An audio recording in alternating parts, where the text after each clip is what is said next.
میرا نام وحید علی ہے، سعودی عرب سے بات کر رہا ہوں۔ میں نے خواب میں دیکھا ہے کہ اتنا ایک سیلاب آیا ہوا ہے جس میں میرے کو تیزی سے بہا کر لے جا رہا ہے، سامنے دیکھ رہا ہوں سب لوگوں کو بھی بہا کے لے کے جا رہا ہے۔ پھر تو میں اٹھ پڑا کہ اس بات کی پریشانی ہوں کہ پتہ نہیں یہ کیا مشکل ہے یا کوئی ایسا مصیبت ہے، پلیز اس کا تعبیر بتائیے اور یہ بھی بتائیے کہ میرے کو کیا کرنا چاہیے۔ آپ کے خواب کی تعبیر تو مصائب و آلام سے ہے، تکالیف سے، مشکلات سے ہے۔ پھر آپ نے پوچھا کہ مجھے کیا کرنا چاہیے، تو چند مدنی پھول عرض کرتا ہوں۔ ایک تو اللہ کی بارگاہ میں دعا کیجیے عز و جل، اللہ تبارک و تعالیٰ کی راہ میں کچھ صدقہ خیرات کیجیے کہ صدقہ بلا اور مصیبتوں کو ٹال دیتا ہے۔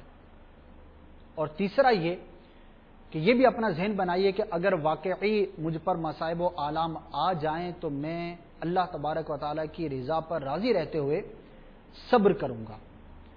تو مصیبت کا آنا یہ در حقیقت مسلمان کے لیے اخروی فوائد کا باعث ہوا کرتا ہے، یہاں تک کہ روایتوں میں ملتا ہے کہ مسلمان کے پاؤں میں جو کانٹا بھی چبھتا ہے اور یہ جو معمولی سی تکلیف ہوتی ہے، اس تکلیف پر بھی اللہ تبارک و تعالی مسلمان کو اجر عطا فرماتا ہے۔ گناہوں کی مغفرت اور درجات کی بلندی کا سبب ہوتے ہیں مسلمان کے لیے یہ مصائب و آلام۔ تو مصائب و آلام کے آنے کی دعا کرنا تو منع ہے۔ یہ نہیں دعا کریں گے کہ مجھ پر مصیبتیں آئیں، میں تکالیف میں مبتلا کیا جاؤں، بلکہ مصائب و آلام سے، تکالیف سے حفاظت کی دعا کرنے کا حکم ہے۔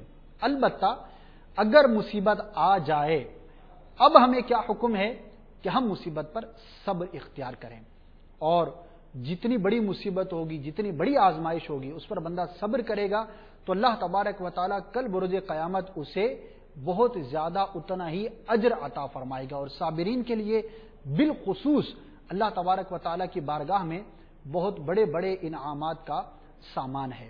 تو اللہ تعالیٰ آپ کو مصائب و آلام سے محفوظ فرمائے، ہم سب کو مصائب و آلام سے، تکالیف سے اللہ تبارک و تعالیٰ حفظ و امان عطا فرمائے۔